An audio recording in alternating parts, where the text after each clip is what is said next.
Desde niño aprendí que hay casas donde uno entra por la puerta, pero ya estando dentro, jamás sentirá el calor de la familia, jamás será abrigado por abrazos, por consejos, por un gesto de cariño o de apoyo.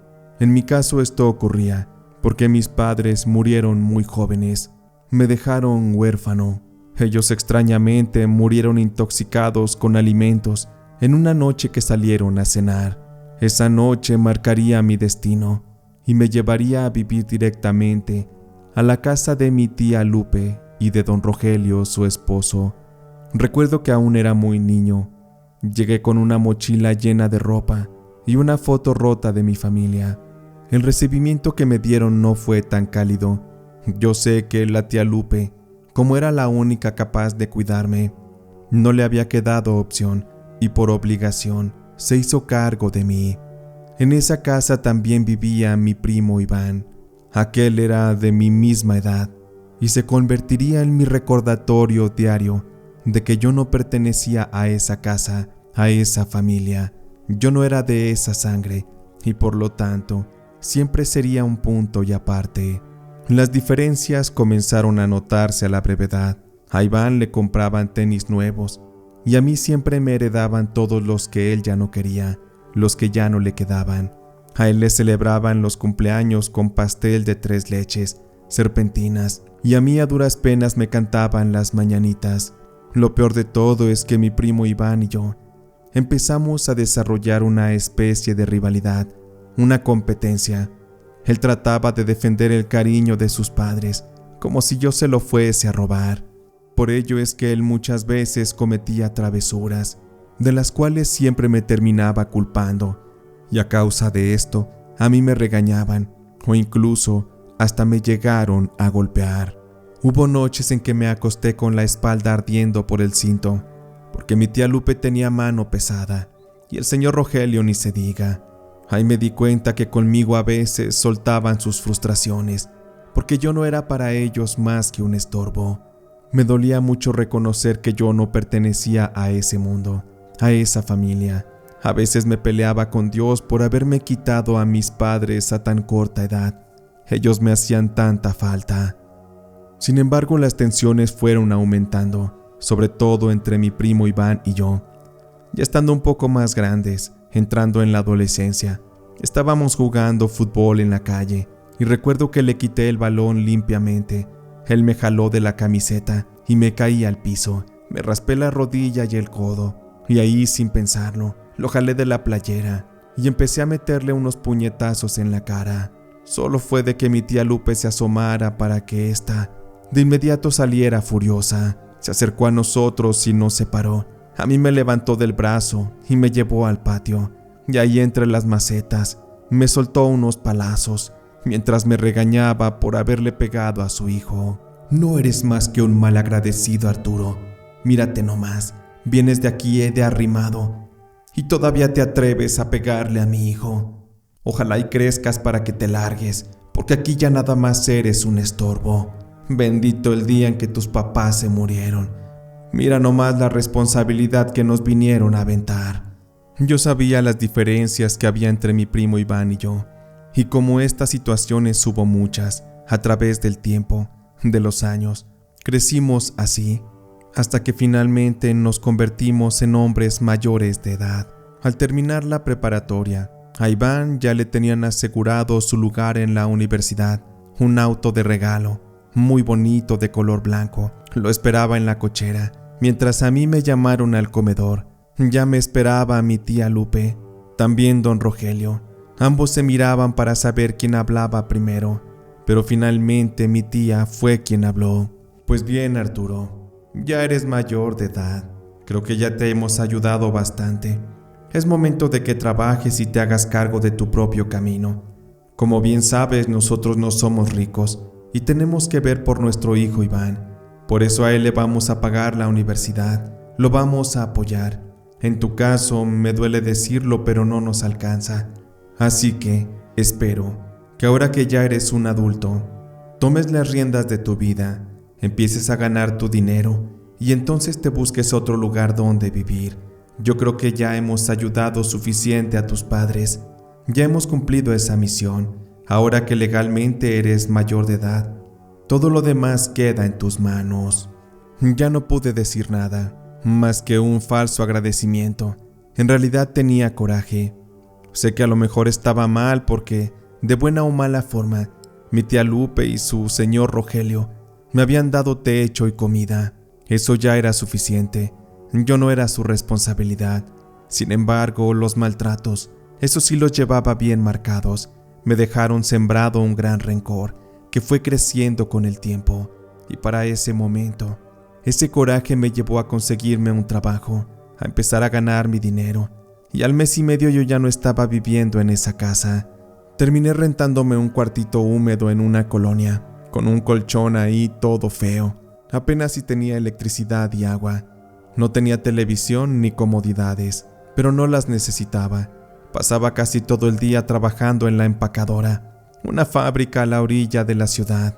Por suerte mi jefe directo fue quien me enseñó a trabajar.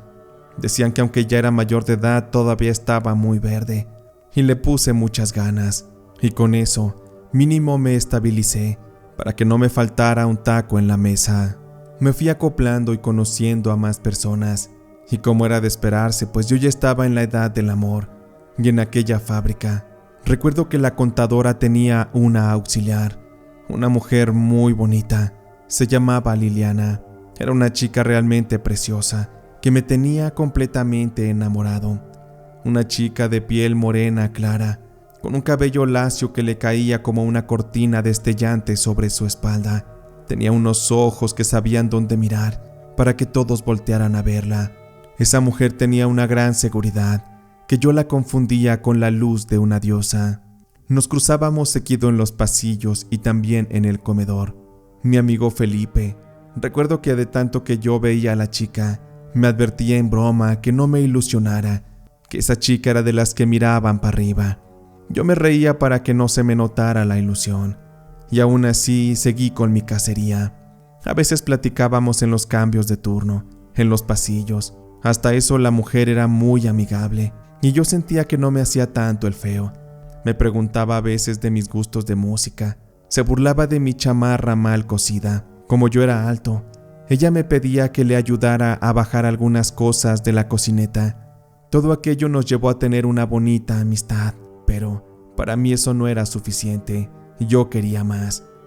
Yo me visualizaba besándola, abrazándola, haciéndole el amor y llevándola al altar para que así fuera mi esposa. Un día a la salida, le pedí que se esperara tantito, que quería preguntarle algo. Liliana parecía que llevaba prisa y se detuvo. Esa noche me le acerqué y casi directamente le dije: la verdad es que me gustas mucho, Liliana. Ya no puedo esperar. Necesito hacértelo saber. A lo mejor parezco un poco atrabancado, pero soy buen muchacho y me gustaría que fueras mi novia. Por favor, dame esa oportunidad. Te prometo que te voy a cuidar, te voy a querer mucho. Sé que ahorita a lo mejor me ves aquí todo pobretón y mugroso, pero tengo aspiraciones. Te aseguro que un día me va a ir bien y te puedo dar una buena vida. Por favor, dame esa oportunidad. Liliana se quedó en silencio un momento, muy amable y delicada. Sin embargo, no por eso, no dejó de ponerle sal a esa herida. Ay, Arturo, la verdad es que eres muy lindo, eres una gran persona, un gran amigo, pero la verdad es que no estoy lista en este momento. Recientemente terminé una relación y me dejó muy lastimada. De verdad, créemelo, no quiero nada ahorita, no estoy preparada. Asentí diciéndole que entendía, que no quería molestarla. No dije más y me retiré, viéndola cómo se alejaba y cómo sonaban los tacones con ese porte que ella tenía y que me gustaba mucho. Los días siguientes fueron muy difíciles. Era muy incómodo encontrármela en los pasillos, en el comedor. Ella también empezó a poner un poco de distancia, pero debo decirles que a mí aquello me dolía muchísimo, porque esa mujer me gustaba mucho. Yo estaba de verdad enamorado de Liliana. Durante aquellos días casi no hablamos. Nuestras pláticas eran cortas y muy secas. Me di cuenta de que de alguna forma yo le incomodaba ya a Liliana. Había puesto límites, pero no me los había hecho saber. De alguna forma comprendí que era real. Si ella acababa de terminar una relación, lo sano era esperar un poco de tiempo. Y yo, con las falsas esperanzas, me imaginé que al pasar 1 o 2 meses, podía volver a intentar de nuevo, esperando una reacción más positiva, y con la esperanza y la ilusión de que Liliana me diera un sí.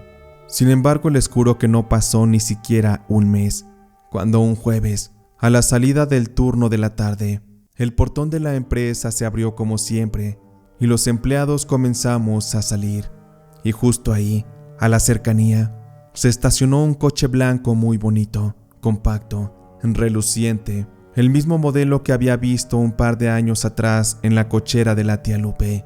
En efecto, de ese carro se había bajado mi primo Iván. Parecía que estaba esperando a alguien, y en eso vi como Liliana iba con una minifalda todavía más corta que de costumbre, mostrando sus bellas piernas, con una blusa ligeramente escotada, y caminaba con ese porte aún más sensual hacia los brazos de mi primo.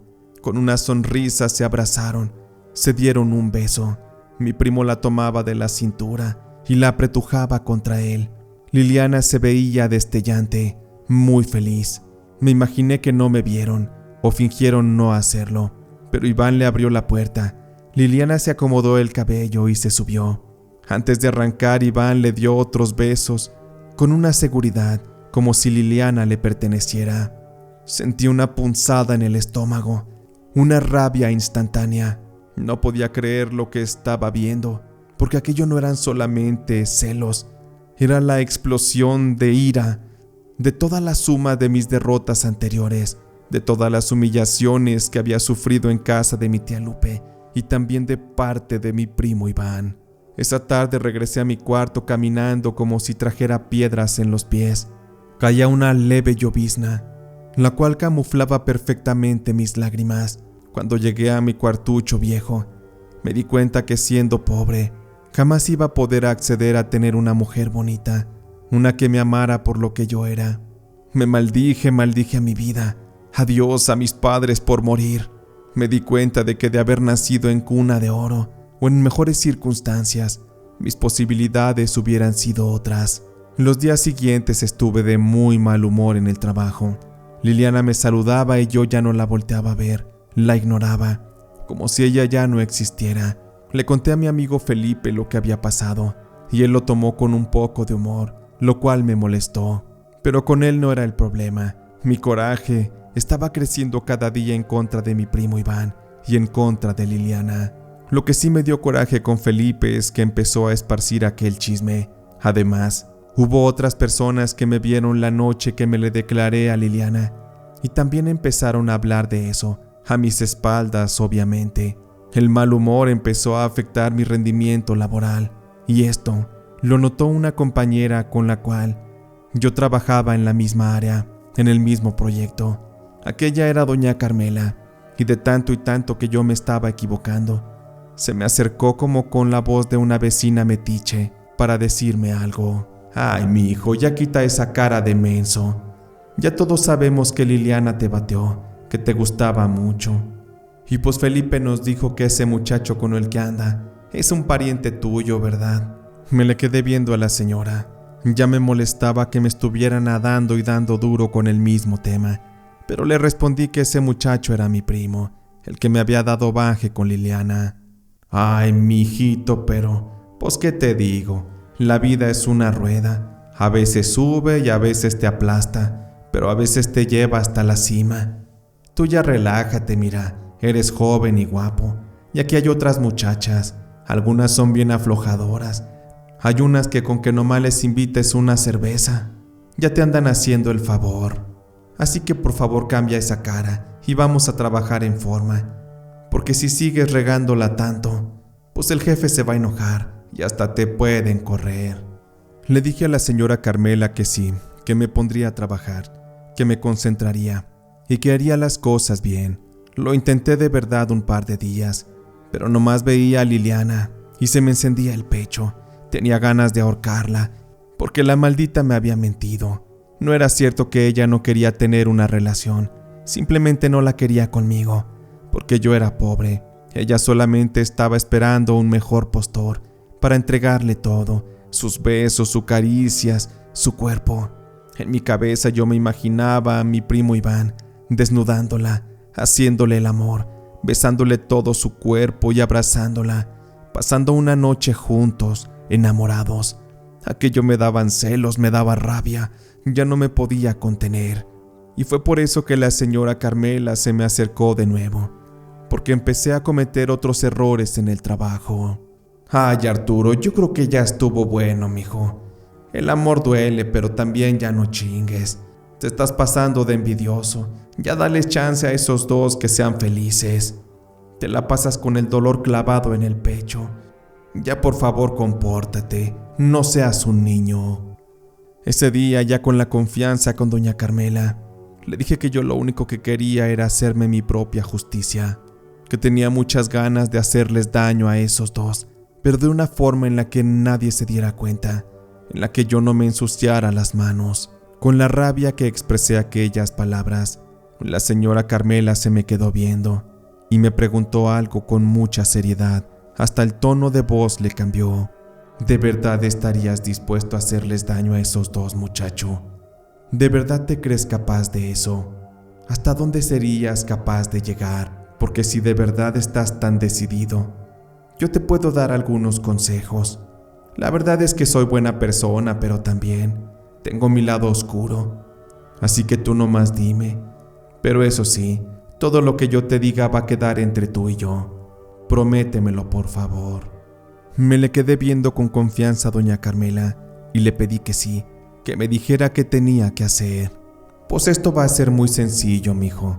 Yo no sé si tú creas en la brujería, en la magia negra, pero no importa que no creas. Tú solamente haz lo que yo te diga y ya después me cuentas cómo te va. Lo único que vas a hacer es que vas a ir a tu casa. Quiero pensar que eres católico y que por ahí tienes algún cristito colgado. Pues a ese mismo lo vas a tomar. Le vas a pegar en el rostro una foto de tu primo y luego ese mismo Cristo lo vas a colgar pero boca abajo. Y luego vas a decirle esta oración durante 3 noches seguidas. Recuerdo que de su bolso la señora Carmela sacó una pequeña tarjeta enmicada, me la dio y me dijo que esa oración debía leerla con mucha fe, eso sí, negando a Dios, a Cristo y a todo aquello que me bendijera, porque solo así podría ser escuchado por el de abajo y solo así yo podía tener derecho a pedirle un deseo. Estaba impactado porque no esperaba que doña Carmela hiciera ese tipo de cosas. Jamás me imaginé que tuviera ese lado tan turbio, pero aún así acepté su ayuda. Tomé las cosas y esa misma tarde al salir del trabajo, fui directo hasta el cuartito donde dormía. Y en efecto tenía un Cristo en la cabecera, uno de cerámica que estaba clavado en la pared. A este mismo le pegué el rostro de una fotografía que recorté de mi primo y finalmente lo colgué boca abajo. Saqué aquella tarjeta y empecé a leer la oración, para que así mis plegarias fueran escuchadas. Tú que fuiste negado por los hombres, escucha mi ruego desde lo profundo, que aquel que vive en abundancia pruebe la miseria, que quien camina con orgullo sienta el peso de la humillación.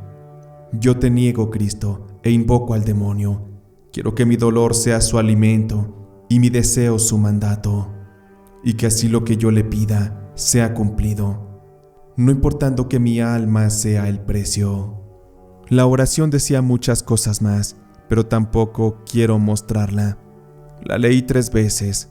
No era muy larga, pero me dejó la sangre helada. Recuerdo que al día siguiente le pregunté a la señora Carmela si aquello era peligroso. Y ella me dijo que todo lo oscuro lo era, que todo tenía un precio, pero a veces esa oscuridad era la única que nos escuchaba en la vida, sobre todo a los desamparados por Dios. Los días siguientes seguía haciendo la misma oración, el mismo ritual. Al final encendí una vela y la dejé ahí prendida hasta que se consumiera. Los días siguientes, cuando amanecía y tenía que irme al trabajo, el cuartucho estaba en silencio. El crucifijo seguía colgado cabeza abajo. Sin embargo, aquella última mañana, cuando me acerqué, pude darme cuenta que en la pared se había empezado a desarrollar una especie de moho o una humedad justo a las espaldas del Cristo, como si una energía muy oscura se hubiera desprendido de este, o bien una energía muy fuerte estuviera llegando de algún plano que yo no comprendía. Pensé que eran mis nervios y que todo aquello era una tontería, que no era nada cierto y que al final nada pasaría. Sin embargo, transcurrieron las semanas. A la salida del trabajo yo tenía que esconderme. Me esperaba que Liliana se fuera con mi primo Iván y entonces yo me retiraba. No quería que ese maldito me reconociera y que me humillara delante de esa bastarda. Solo me quedaba tener paciencia para ver si realmente la brujería iba a funcionar. Pasaron algunas semanas más y de pronto un jueves por la noche, al salir del trabajo e ir al cuartito donde vivía, cuando entré a me di cuenta que el crucifijo estaba tirado en el piso, quebrado en varias partes. Pero eso no era todo, porque días antes había colocado una vela, la cual jamás encendí, y esta se encontraba completamente derretida. Esa noche sentí miedo. No entendía cómo algo pudo haber tumbado el crucifijo, porque no había corrientes de aire. Nadie entraba ahí. Es como si una fuerza extraña, desconocida o diabólica, hubiera tumbado aquel objeto y de paso derritió la vela. Esa noche no pude dormir. Sentía un zumbido en los oídos, un murmullo que no entendía, una voz que me repetía una frase una y otra vez, y yo quise pensar que solo era un dolor de cabeza, un estrés muy fuerte, porque en aquellos días había tenido mucho trabajo. Al final me tomé un té de azares para poder conciliar el sueño, bien cargado. Finalmente lo logré y al día siguiente, cuando me desperté, me subí al microbús para ir al trabajo. Tenía una sensación muy rara en el pecho, una angustia. Sentía que lo del crucifijo había sido un presagio, una señal, un mensaje que yo no podía comprender. Para acabarla llegué tarde. Ya había tenido varios retardos en esa semana y eso significaba una suspensión. Pero en cuanto llegué a la empresa, el ambiente estaba raro. Los supervisores hablaban entre ellos. Algunas de las secretarias lloraban. Mi amigo Felipe se me acercó y me preguntó: «Oye Arturo, ¿supiste lo de Liliana?». Yo negué con la cabeza y Felipe bajó la mirada. «No, Felipe, perdóname, pero no tengo idea. Cuéntame, ¿qué pasó con ella?». Mi amigo se notaba muy preocupado, pero terminó contándome. «Híjole, pues es que no sé cómo decirlo, fue muy fuerte, pero anoche la atacaron. Liliana iba con su novio. Dicen que Liliana está muerta y que su novio está muy grave en el hospital. Lo siento, amigo, sé que ese hombre es tu primo, pero ojalá y se ponga bien». Sentí un vacío en el pecho. No pregunté más, pero dentro de mí algo se quebró. Todos hablaban de que Liliana estaba muerta, de que su novio estaba muy mal. Se referían a mi primo Iván, pero nadie quería dar detalles. Ya más tarde recuerdo que salió en las noticias, la noticia de que un grupo de sujetos los había interceptado cuando salían de un restaurante. Al hacerlo, los condujeron hasta una bodega que no estaba en un lugar tan desolado. Ahí dentro, a Liliana la agredieron brutalmente a golpes. Abusaron de ella entre todos y al final la mataron. A Iván lo golpearon muy fuerte, lo dieron por muerto. Sin embargo, él sobrevivió. Y fueron los gritos que había soltado Liliana los que alertaron a la gente que iba pasando, o quizás a los vecinos. Pero finalmente terminaría llegando una patrulla. Para ese momento los sujetos ya habían escapado. A Iván lo dieron por muerto. Sin embargo, él sobrevivió, aunque eso sí, no de la mejor forma, porque por la golpiza, aquellos tipos terminarían rompiéndole la espalda, dejándolo mal herido y sobre todo, sin la posibilidad de volver a caminar. Cuando apagué la televisión vi de reojo la pared donde había colgado el crucifijo. La mancha de humedad aún seguía ahí, se estaba volviendo cada vez más oscura. A mí me temblaban las manos y no necesitaba explicaciones. Mis plegarias fueron escuchadas por el de abajo y ya no había vuelta atrás. Mi alma estaba condenada. Los días posteriores a la noticia fueron como una niebla espesa. No quise comer ni dormir. Me iba a trabajar solo para fingir normalidad, pero por dentro me estaba desmoronando. La imagen de Liliana muerta, atacada, no me dejaba en paz.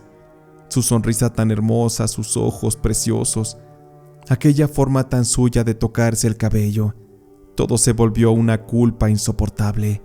Me repetía que yo no la había matado, que fueron otros, que una tragedia más de tantas que pasan en este país había sido la culpable, pero en el fondo sabía la verdad. Yo los había condenado a través de mi brujería, a través de haberle pedido ese favor al demonio. Después de un tiempo sentí que a lo mejor aliviar mi culpa sería lo ideal. Me imaginé que visitando a mi primo Iván, mostrándole algo de apoyo, eso podría animarlo y sobre todo calmar un poco el dolor que yo sentía. Cuando llegué a la casa de mi tía Lupe, esta me recibió con desánimo. No le daba gusto verme, mi presencia no le era grata. Ella me condujo hasta el cuarto donde estaba ahí mi primo. Estaba recostado en la cama con el rostro pálido, con los labios partidos y la mirada perdida. Tenía todo el cuerpo vendado, estaba conectado a tubos y a sueros, y cuando me vio, se le llenaron de lágrimas los ojos. «Arturo, pasa por favor. Pensé que no ibas a venir a verme. Creí que ya te habías olvidado de mí». Le dije que tenía ganas de saber cómo estaba, de saber si en algo lo podía apoyar. «Híjole, primo, pues, sigo vivo, pero mira cómo quedé. Los doctores me dicen que no voy a volver a caminar, Arturo. Y la verdad es que eso me duele. No sabes lo horrible que se siente. Te juro que hubiera preferido que me mataran». Me quedé mudo. Me empezaron a salir unas lágrimas de los ojos, porque la culpa me quemaba por dentro, más cuando me contó de que aquellos tipos que los atacaron se trataba del exnovio de Liliana y sus amigos también. A aquel tipo le dieron celos de que Liliana estuviera con un tipo con futuro, uno como él, pues aquel hombre no era más que un malandro y no podía soportar la idea de que Liliana tuviera a otro hombre. Un ataque de celos los llevó a hacer aquel ataque y todo había acabado tan mal. Por suerte ya habían encontrado a esos tipos y ya estaban siendo procesados, pero algo que terminaría de derrumbarme fue algo que me platicó mi primo. «Sabes, Arturo, sé que las cosas entre tú y yo nunca estuvieron del todo bien, pero éramos muy jóvenes, éramos unos niños caprichosos que peleábamos por la aprobación de mis papás. La verdad lamento mucho lo que le pasó a los tuyos, pero en el fondo siempre te quise como un hermano, como el hermano que nunca tuve. Por eso es que me duele mucho que, después de que salí de la universidad, estuve ahorrando dinero y trabajando para hacer un proyecto. Se trataba de un negocio, una pequeña empresa, pero finalmente mía. Yo quería invitarte a trabajar ahí conmigo. Siempre sentí que te quedaste atrás por culpa de mis papás, porque ellos no te dieron la oportunidad de estudiar. Me lo dieron todo a mí, pero yo en el fondo siempre estaba motivado, que cuando me fuera bien, iría por ti. Te buscaría en donde quiera que estuvieras, para llevarte conmigo, para que también tu vida mejorara. Porque te lo reitero, para mí siempre has sido como un hermano». No sé cómo no me desplomé ahí mismo. Él, en su camilla de hospital, se dirigía a mí con cariño de hermano, de sangre, con amor, con ese cariño que yo nunca tuve de nadie. Siempre creí que todo en él era soberbia, pero en realidad era inocencia. Iván nunca me despreció. Él también aprendió a vivir de la misma forma que yo, y aunque tuvo una visión distinta del mundo, él siempre me incluyó dentro de este.